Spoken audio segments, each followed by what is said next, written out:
Shalom. Selamat pagi saudara-saudari yang terkasih di dalam Tuhan Yesus Kristus.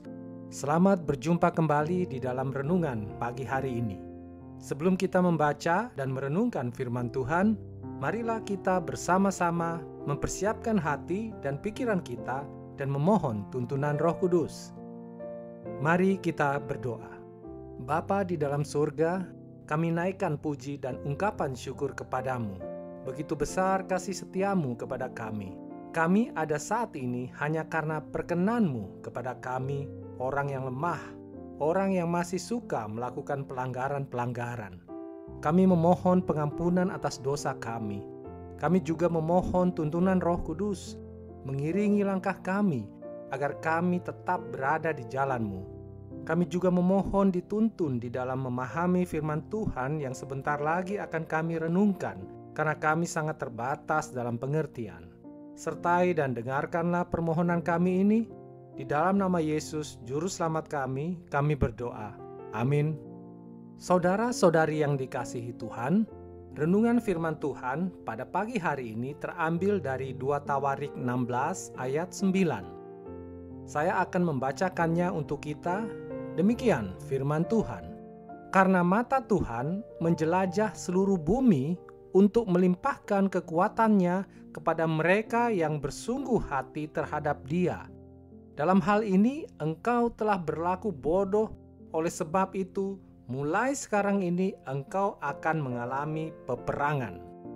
Saudara-saudariku yang terkasih, judul renungan pada pagi hari ini adalah Bersungguh Hati kepada Tuhan. Saudara-saudari yang dikasihi Tuhan, Raja Asa adalah anak dari Raja Abia, cucu Raja Salomo. Ia berkuasa dan memerintah Yehuda selama kurang lebih 41 tahun.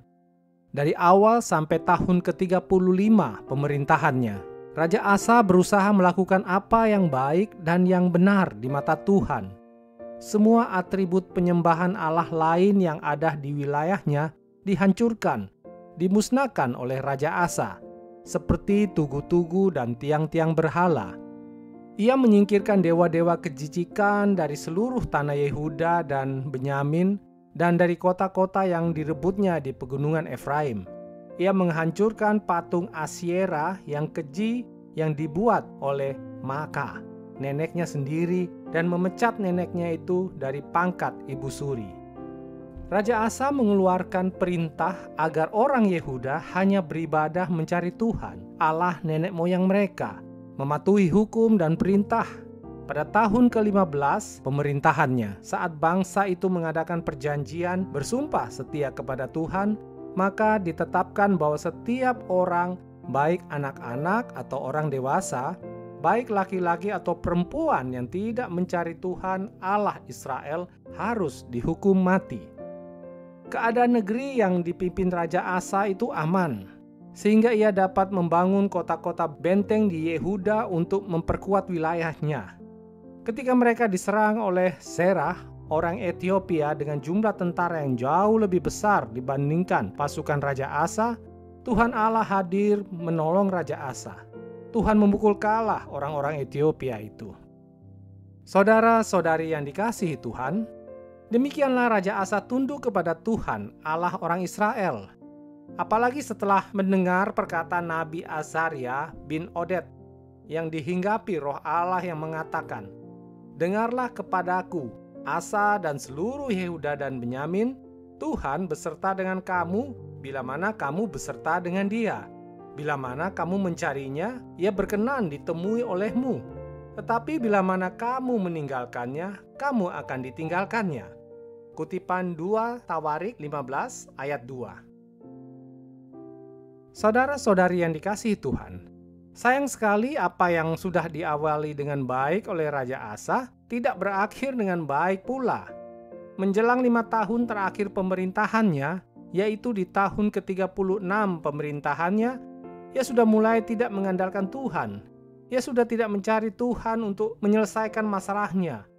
Ia lebih memilih kekuatan manusia, mencari Ben-Hadad, Raja Aram, untuk menghadapi serangan Baesa, Raja Israel, dan mencari tabib-tabib untuk menyembuhkan sakit pada kaki yang dideritanya. Ia juga tidak lagi mendengar hamba Tuhan yang menegurnya, yaitu Hanaya si pelihat. Bahkan Raja Asa tega memenjarakan si pelihat itu karena sakit hatinya mendapat teguran Hanaya.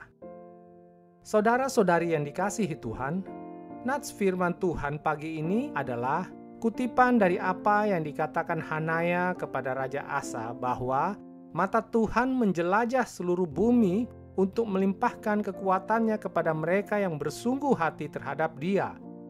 Perkataan ini sangat jelas menegaskan bahwa Tuhan mengetahui segala sesuatu yang terjadi di bawah kolong langit. Tuhan tahu pergumulan yang dihadapi setiap orang. Tuhan tahu kesulitan dan perjuangan yang kita lakukan. Dan Dia akan melimpahkan kekuatan bagi kita yang bersungguh hati terhadap Dia, bagi kita yang setia kepadanya. Sangat disayangkan, Raja Asa sudah tidak bersungguh hati. Ia meninggalkan Tuhan yang dulu selalu memberkati hidupnya, dan akhir hidupnya berlalu jauh tanpa pertobatan. Saudara-saudari yang dikasihi Tuhan, marilah kita berkaca dari kehidupan Raja Asa. Tidak berbeda dengan zaman Raja Asa, pada zaman sekarang sangat banyak tantangan dan godaan yang kita hadapi setiap hari. Tetapi baiklah kita tetap beriman kepada Tuhan yang membentengi kita dari godaan duniawi. Kita tetap mengandalkan Tuhan di setiap pergumulan kita. Tuhan pasti mendapatkan kita, karena mata Tuhan menjelajah seluruh bumi. Dan Dia mengetahui beban kita, sehingga Dia tahu limpahan kekuatan yang akan dicurahkannya bagi kita. Melalui doa-doa yang kita panjatkan kepada Tuhan, melalui persekutuan orang-orang percaya, melalui pembacaan firman Tuhan yang rutin kita lakukan, hendaknya kita dapat membangun relasi yang intim dengan Tuhan kita, agar kita dapat mengerti tegurannya, agar kita memahami apa yang Tuhan inginkan bagi kita. Biarlah setiap keinginan kita mengarah kepada keinginan Tuhan, bersungguh hatilah kepada Tuhan. Sebagai nats tambahan hari ini, Yeremia pasal 17 ayat 5 dan 7, beginilah firman Tuhan. Terkutuklah orang yang mengandalkan manusia, yang mengandalkan kekuatannya sendiri, dan yang hatinya menjauh daripada Tuhan. Diberkatilah orang yang mengandalkan Tuhan, yang menaruh harapannya pada Tuhan. Demikianlah renungan pada pagi hari ini. Tuhan memberkati. Kita akan menutup renungan dalam doa. Tetapi jika saudara ingin didoakan secara khusus, hubungi email kami. Kerinduan kami agar channel ini menjadi berkat bagi banyak orang. Mari kita berdoa. Terima kasih Tuhan untuk firman yang baru saja kami renungkan. Kami telah diingatkan kembali untuk bersungguh hati kepadamu, untuk setia kepadamu, untuk selalu mencari Tuhan di setiap pergumulan yang kami hadapi.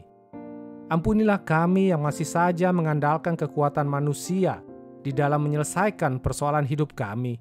Kami menyadari bahwa kuasa-Mu akan tercurah bagi kami bila mana kami datang kepadamu memohon pertolongan, karena kasih-Mu yang sungguh besar kepada kami yang berseru kepadamu. Terima kasih Tuhan, biarlah firman-Mu ini selalu ada di dalam hati kami. Ya Tuhan, kami akan segera melanjutkan aktivitas hari ini, baik sebagai orang tua, sebagai anak, sebagai pekerja, sebagai pelajar, sebagai hamba Tuhan, sebagai pemimpin di negara kami. Biarlah Tuhan mau melawat kami satu persatu. Biarlah masing-masing kami dapat bertanggung jawab atas peran kami masing-masing. Dan kami percaya bahwa Tuhan akan menyediakan apa saja yang jasmani dan rohani kami butuhkan. Kami hanya mengandalkan-Mu ya Tuhan. Jadilah kehendak-Mu di dalam kehidupan kami. Dalam nama Tuhan Yesus kami berdoa. Amin. Saudara-saudari, mulailah harimu. Kiranya kasih dan anugerah Tuhan senantiasa melimpah di dalam kehidupanmu. Muliakanlah Tuhan di dalam setiap aktivitasmu, dan jadilah saksi hidup bagi firman-Nya. Roh Kudus menyertai kita semua. Sampai berjumpa kembali di renungan berikutnya. Tuhan Yesus memberkati.